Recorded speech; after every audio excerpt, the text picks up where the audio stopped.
And hello, everyone. I'm Darian Ward, and I would like to introduce you to one of my good buddies, Darryl Samuels. I'm Darryl Samuels. It's good to be here. Okay, and Darryl is the president of DSA and Associates. And yay, we have a new podcast starting today, which is yours, and it is called The DSA Million Dollar Blueprint. All right. Yes, all got right. high five all right. on On that the one. blueprint. We're Okay. gonna make this happen. All right. Now listen, from downtown skyscrapers and to stadiums and schools, construction is alive and well in Houston. And building the future means creating a strong construction pipeline. And therein actually is the challenge of actually meeting all that talent. And in fact, a recent headline from the Houston Business Journal said that Texas added almost 28,000 construction jobs recently, but skilled labor really remains a concern. And you're really here to talk about the industry as a whole and to get more people interested in that. And so, really to get people thinking about generational wealth building, and construction is that area. That is correct. Okay. It's a lot of money in construction, Darian. A whole lot of money. And the issue that we have is that because of Harvey and the refineries, is that we have so much work going on, but we just don't have enough workers. And one of the things that I see is that we have high unemployment in a lot of areas, and I just say, well, why can't they be in construction? We can resolve this issue Okay, easily. we can make it work. So tell us about your background. Now, you and I, we've known each other for more than a few years. Yeah, for a few But years. you love construction, something about it, but you've been in this for so long. I actually got drafted into construction. I started off as a worker, is that I used to manage the City of Houston emergency repair program in South Park and Sunnyside. Right, so you're at different homes, residential homes, construction, helping elderly people get their houses up to speed. Did that for a couple of years. Then I moved into consultant phase. I was a consultant for the Texas Southern University Economic Development Center. Right. I was the consultant for the Houston Minority Business Development Center, operated by Grijalva Allen for a number of years. Specialized in construction. I gained the reputation of being a fixer. I am the black male version of Olivia Pope.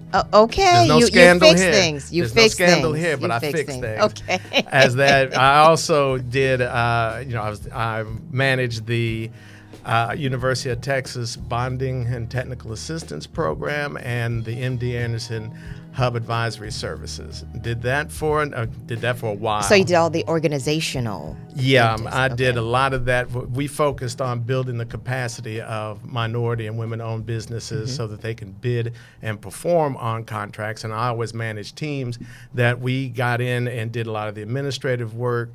We identified contractors. We laid out plans and specs. Anything that a contractor would need, we would provide that for them. And NAMAC. NAMAC. Okay. I was the executive director for NAMAC for a number of years. And NAMAC is? National Association of Minority Contractors, Greater Houston chapter. Okay. Very proud of them.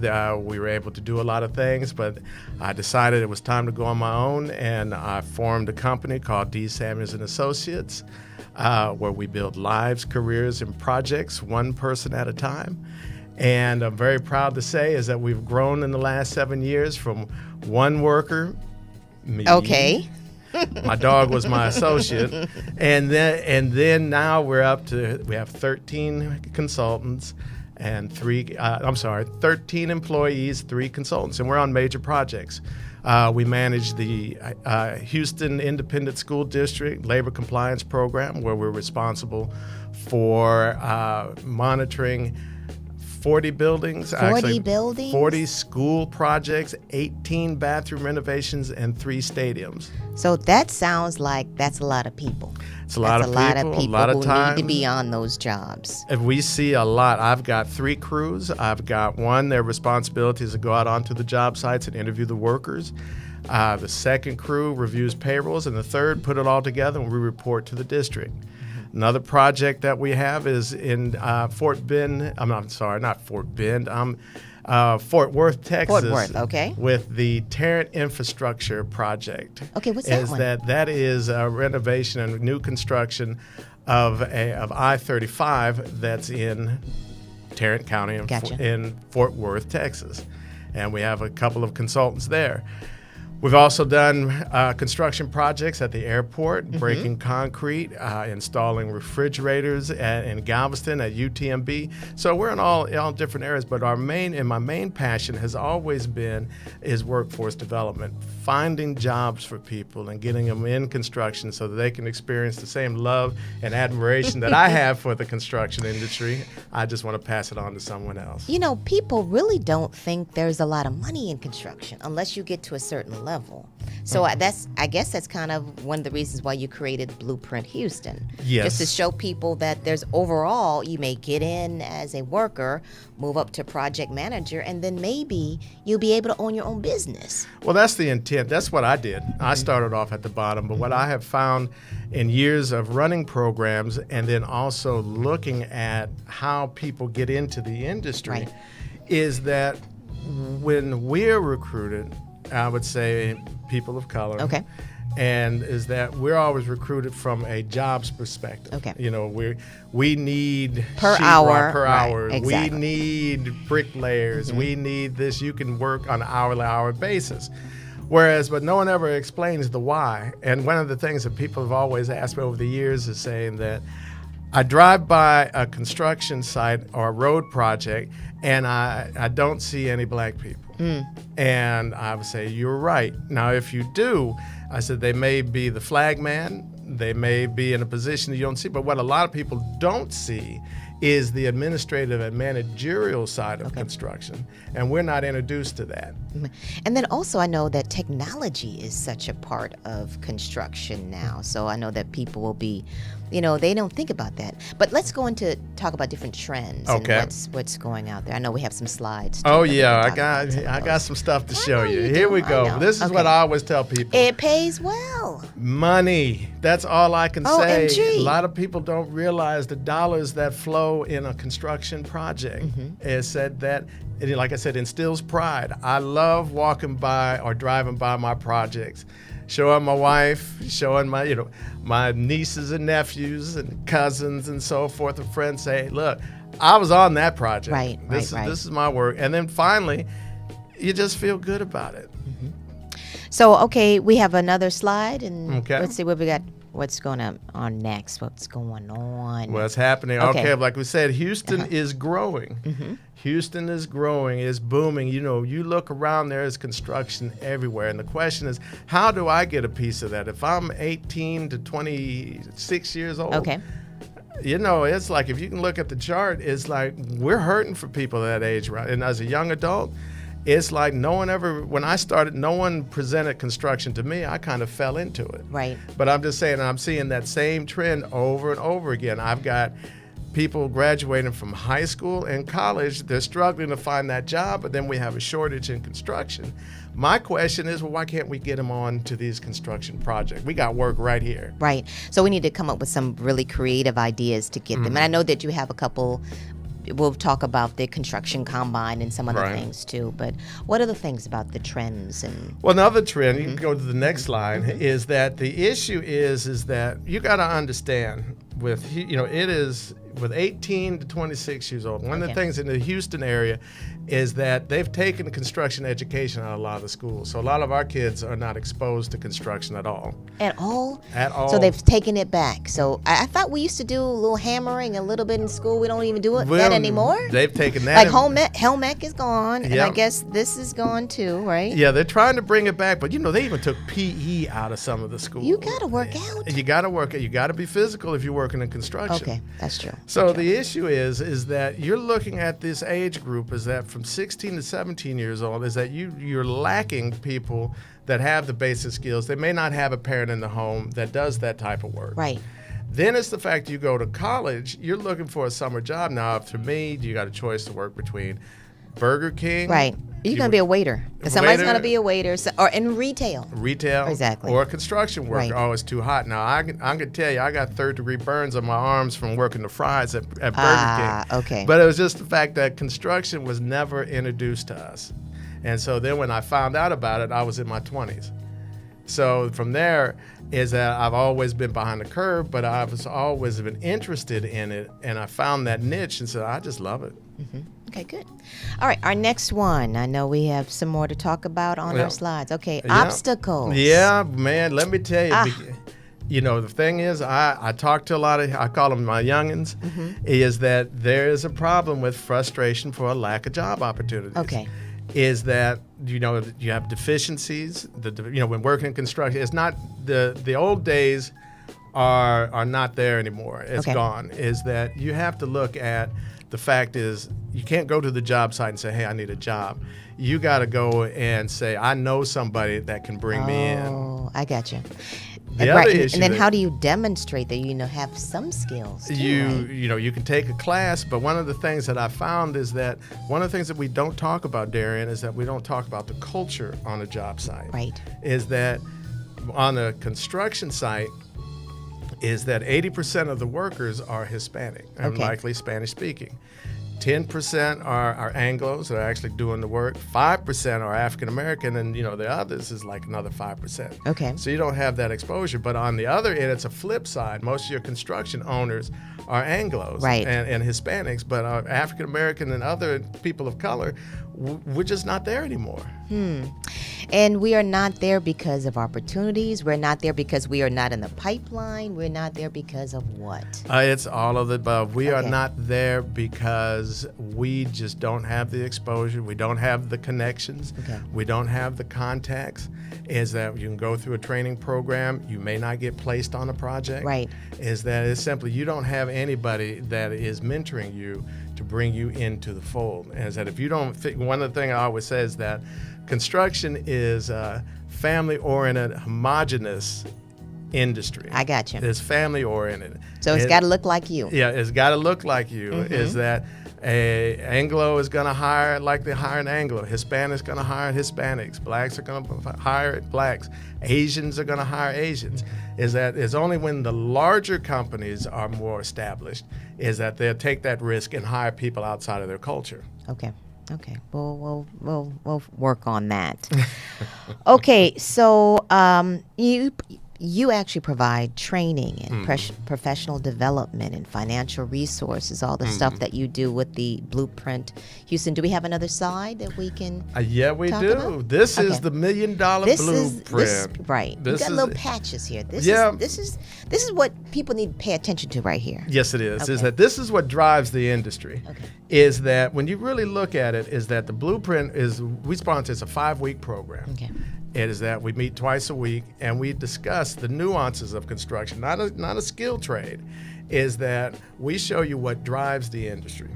And what we're concentrating on is to make it enticing is that we're developing, you know, we want people to come in and we develop an action plan and a career track and demonstrate how they can move up the industry from being a laborer to being a foreman, to a manager, to eventually a business owner. So we're showing you everything, the steps that you need to take and what drives the industry. Okay. And to entice them more, we tell them and show them, we're going to show you how to make $1 million in construction. Did you hear that? $1 million, You want me to say it folks. again? Yes. $1 Million million American dollars in construction. So go tell your brother to come and listen and watch. Go tell your sister to come and listen and watch. In fact, when we come back, we're going to talk about women in the construction industry. And I know we talked about that before, but that we need to have more women owners in construction and more women on the job site. And I know there's an opportunity, and you try to work with women. Yes. I did talk to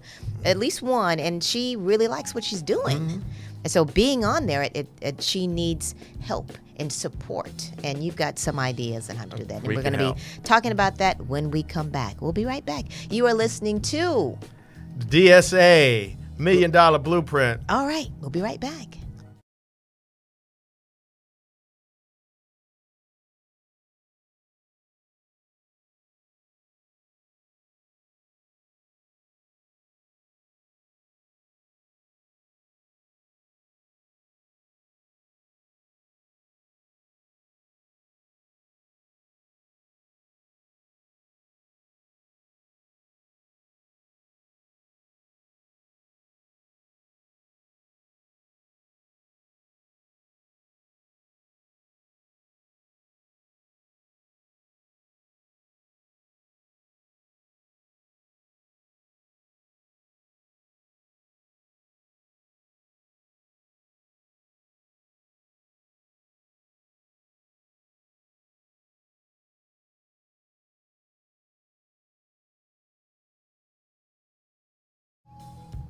And welcome back, everyone.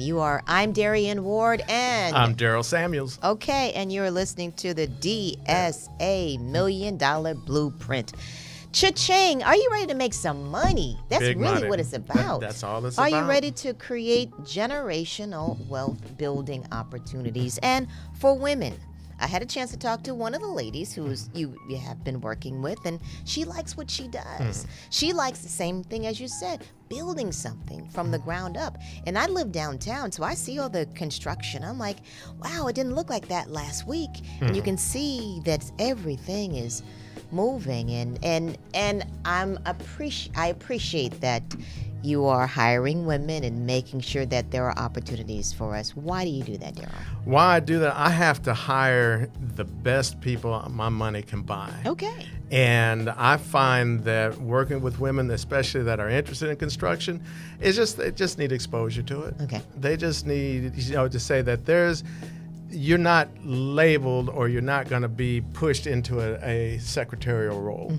Is that, well, we want you to come out in the field and learn the business. You got to learn. But at the same time is that you have the construction skills, the managerial skills, and also the ownership skills. We need them in those positions. It has to be representative of the communities that they live in. It doesn't make sense to me that you are building in a community and you don't hire the people in my neighborhood, and you're not hiring the people that live in the area. Right, and you want the neighborhood to support this as well. So what about networking? It's all about networking when it comes to the $1 million. It is all about networking. Okay. So that slide is that, when we talked about young men and women, basically is that what we do in the blueprint is that we show you how to build a plan. Okay. Have a plan.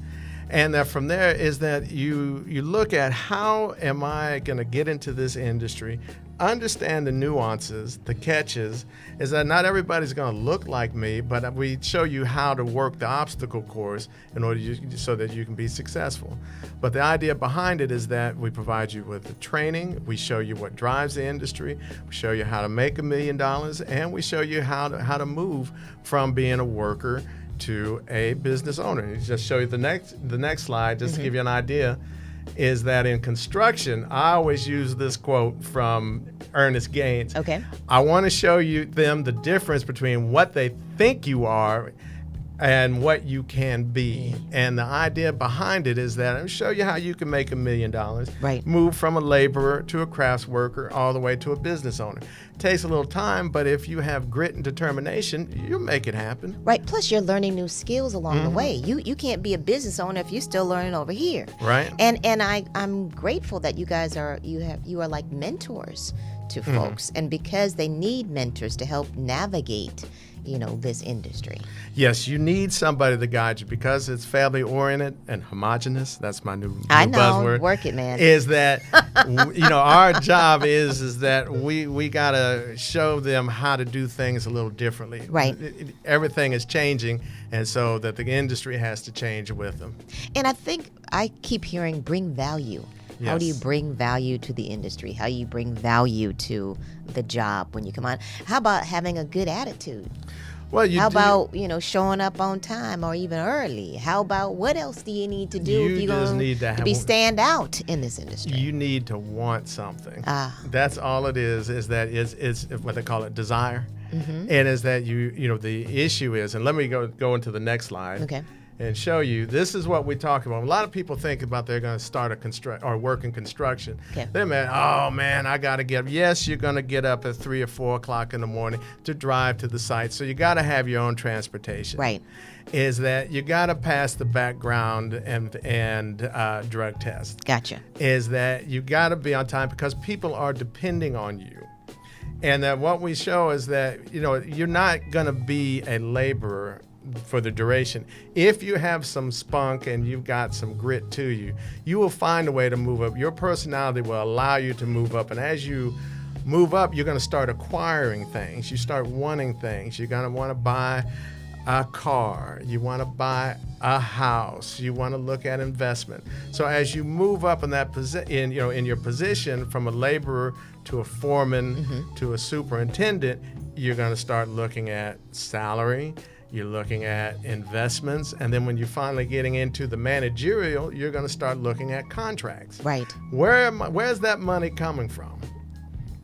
And see, a lot of people, when they work, especially young adults, people of color, is Right. that we only look at what's in front of us, Right. that I'm just a laborer, but you're not looking at what's ahead. And that's where the problem lies, and that's one of the reasons why we don't have many of us in those fields, because it's just foreign to us. Right. They need to see. You got to see You got to it. show me the money. Show me. You have to have mentors who are doing these things and Yep. who are opening up these opportunities so they can see, look, I was able to do this. So Yep. if you stick with the program, you can continue, right? That's right.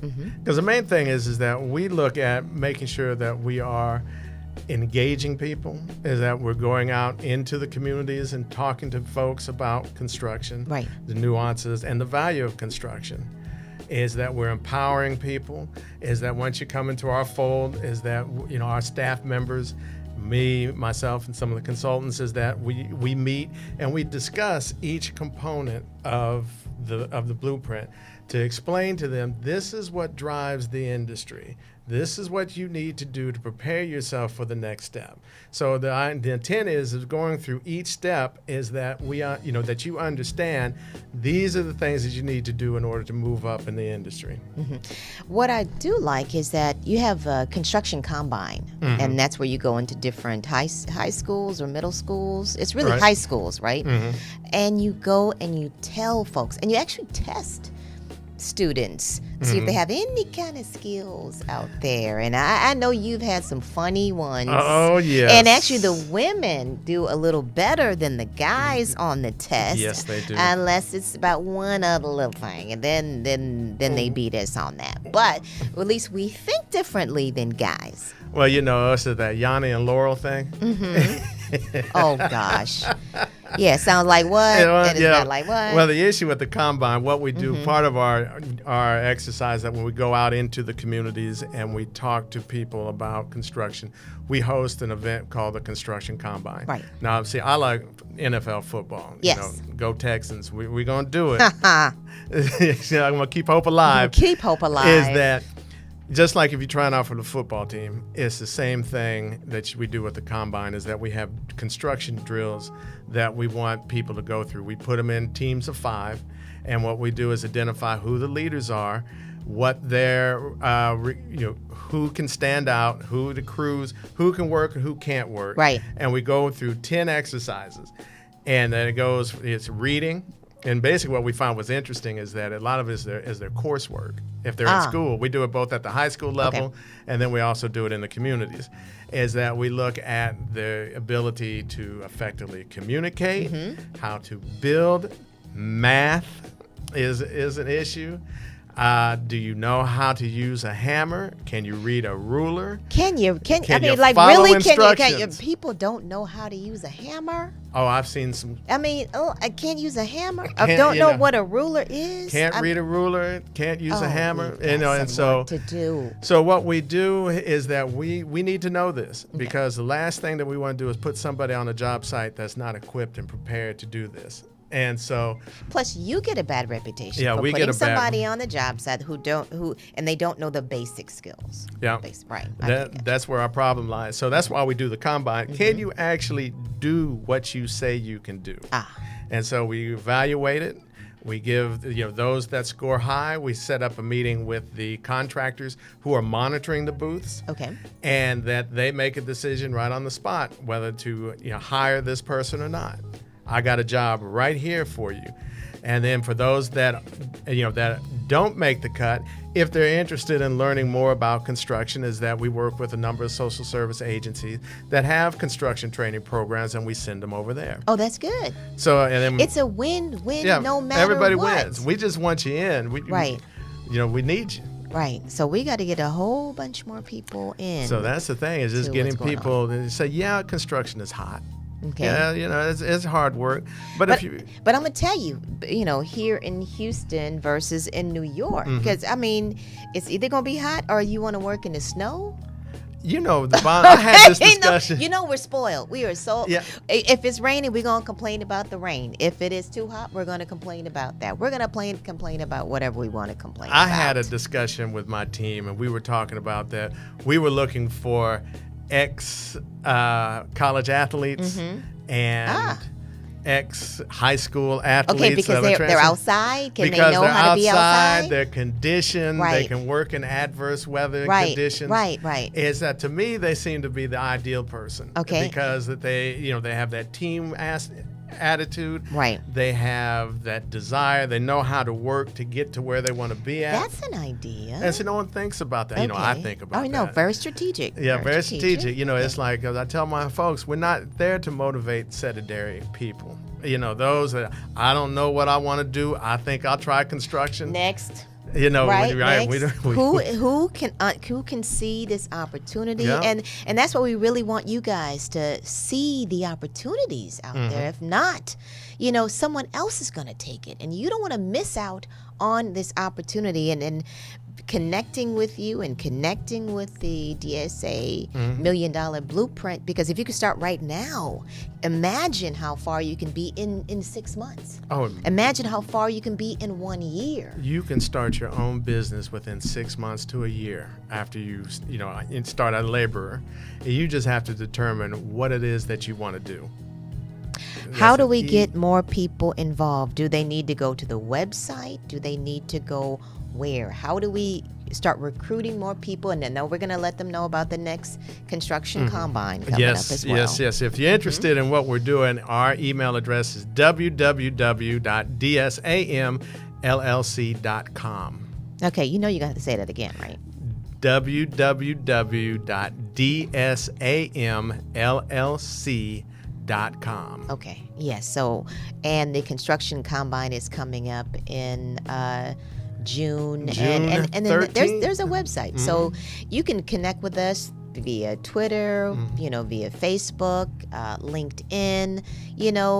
Darryl is really dedicated. He and the staff, and I've known this guy for ages, but this has really been what you're passionate about. You are such a person that's like, come on, be a part of this. It's just the fact that how I got hooked is that I was monitoring contracts and I saw a dirt contract that's hauling dirt from one site to another. Is that it was an $800,000 contract. What? $800,000 for hauling dirt. Yep. Wow. And I was like, how do I get some of that action?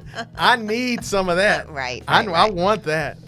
And I said, I can get a few friends that have a dump trucks and coordinate and get it done. And it's just a lot of money. If you do it right, you establish a great relationship, you will move up that chain. And, I'll just say that once you get that first contract, let me tell you, when I got my first contract, I was ecstatic. I hit the moon on that one. Yay! I was like, man, I got to get more, got to do a good job and then get more. Gotcha. All right. So I think we need to be wrapping up soon, right? Okay. So, Darryl, what are the final things that you want people to know about you? And this is your platform now. That's my platform. This is your baby. And our goal is to definitely get people connected. Well, I think you've said it. They got to make some money. They've got to see the vision. You've got to get in the game. Right. Is that all this money is floating around in Houston, in your neighborhood? You're probably living right next door to a construction project. And the issue is you have to ask yourself, how do I get a piece of that action? Right. So one of the things that I always say at DSA, we're here. We want to help you. Like I say, our motto is that we build lives, careers, and projects one person at a time. And that we have these forums like that just to get the word out so that you can get a piece of this action, because I want to see you with me going out after some of this work. All right. Well, thank you so much for joining us on the first podcast of DSA Million Dollar Blueprint. Cha-ching. We'll see you next time. All right.